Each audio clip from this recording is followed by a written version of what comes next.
Jake Morrison stood in the driveway of his childhood home, with his heart pounding like a war drum inside his chest and his palms sweating, despite the cool autumn air around him, because today was the day he would introduce Zara to his parents, and nothing in his life had ever felt more terrifying than this moment. Right here and right now. Zara stood beside him with her tall frame towering over his 6-foot height by at least 4 inches, and her skin shimmered with a faint purple hue under the afternoon sun while her silver eyes scanned the suburban neighborhood with the intensity of a predator, assessing unknown territory, and her long white hair flowed down her back, like liquid moonlight moving with each breath she took. He wore human clothes that Jake had carefully selected for this meeting, but the way she stood with her shoulders back and her chin raised high screamed warrior from a distant world, and her hand kept drifting to her hip where she usually kept her plasma blade before remembering it was not there anymore. The front door opened before Jake could knock, and his mother Helen appeared with flour on her apron and a warm smile on her face that faltered only slightly when she saw Zara standing there, like a pillar of alien strength and beauty beside her son. "Hello, Mom," Jake said with his voice cracking slightly. And this is Zara. Helen Morrison had raised 3 boys in this house and had seen her share of unusual girlfriends over the years, but nothing had prepared her for the sight of a 7-foot-tall alien woman with purple skin and eyes that seemed to glow with an inner light standing on her front porch, holding her youngest son's hand. The silence stretched for what felt like an eternity before Helen recovered her composure and stepped forward, with her hand extended in greeting, even though Jake could see the slight tremor in her fingers. "Welcome to our home," Zara, Helen said with genuine warmth, flooding back into her voice because, whatever else this woman might be, she clearly meant something important to her son. Zara stared at the offered hand for a long moment, and Jake held his breath. Knowing that on her world physical contact between strangers was considered either a challenge to combat or an offer of blood bonding, and neither seemed appropriate for the situation. But Zara had been studying human customs for months now, and she slowly reached out to grasp Helen's hand with careful control, because her natural strength could easily crush human bones like dried twigs. "Your dwelling is adequate," Zara said in her deep voice that carried harmonics no human throat could produce. And Jake winced internally because he had spent weeks teaching her that humans preferred compliments to sound more enthusiastic than that. Helen laughed though, and the tension broke like morning fog under sunlight as she ushered them both inside, where the smell of roasting chicken filled the air. Jake's father, Peter, sat in his recliner watching a football game when they entered the living room, and he stood up slowly with his reading glasses sliding down his nose as he took in the sight of his son's girlfriend for the first time. Peter Morrison was a retired mechanic who had worked with his hands his whole life, and he prided himself on being unflappable.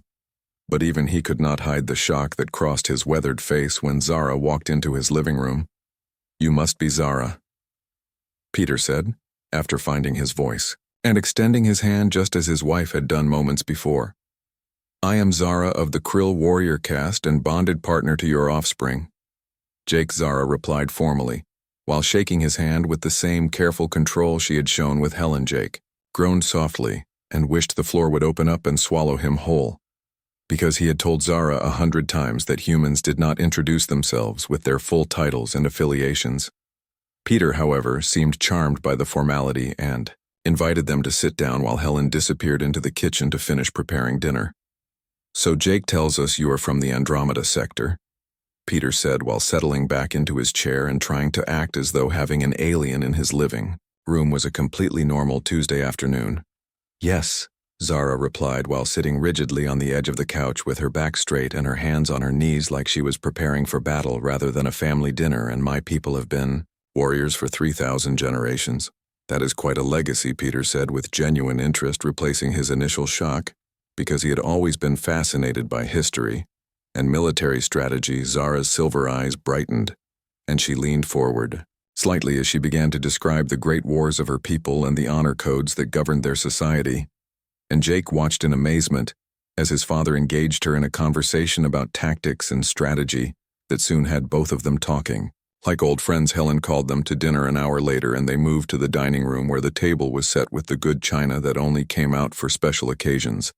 As they sat down to eat, Zara stared at the array of forks and knives, and spoons with obvious confusion because her people ate with their hands and used blades only for combat. Jake quietly showed her which utensils to use, and she followed his example with the concentration of someone learning a new weapon form. Conversation flowed more easily during dinner, as Helen asked Zara about her homeworld and her family, and Zara spoke of the purple skies and the 3 moons that hung in the night, in the great halls where her clan gathered to share stories of battle and honor. Do you have parents? Zara Helen asked gently, and Jake tensed because he knew this was a sensitive topic. I had a mother who died in combat when I was young, Zara said with no emotion in her voice, because warriors did not show weakness, even in grief, and my father raised me to follow the warrior path as she would have wished. Helen reached across the table and placed her hand over Zara's and said, I am sorry for your loss, with such genuine compassion that even Zara's carefully maintained warrior composure cracked slightly. Thank you, Zara said quietly, and for the first time since arriving her rigid posture softened just a little. After dinner they moved back to the living room and Helen brought out photo albums filled with pictures of Jake growing up, and Zara studied each image with intense focus as though memorizing every detail of his childhood. When Helen showed her a picture of Jake at age 5, covered in mud and grinning at the camera, Zara's lips curved into what might have been a smile. He was a small warrior, Helen said with a laugh. He was a small troublemaker, Peter corrected with affection, clear in his voice. As the evening wore on, Jake watched his parents slowly warm to Zara and watched Zara slowly relax in their presence until she was sitting back against the couch cushions instead of perched on the edge ready to spring into action. When it was time to leave, Helen hugged Jake first and then surprised everyone by hugging Zara, who stiffened at first, but then carefully returned the embrace with her long arms wrapping around the smaller woman. You take care of my boy, Helen whispered, and Zara replied with absolute conviction, I would die before letting harm come to him. Peter shook their hands and told Zara she was welcome in their home anytime, and Zara nodded with something that looked like gratitude in her silver eyes. As they walked back to the car, Jake took Zara's hand and asked how she thought it went. Your parents are worthy allies, Zara said seriously, and then added in a softer tone, they have good hearts. Jake smiled and squeezed her hand because, coming from a Krill warrior, that was the highest compliment she could give. They drove away from the suburban house with its warm lights glowing in the windows, and Jake felt a weight lift from his shoulders because the 2 worlds he loved had just met, and somehow, against all odds, they had found common ground.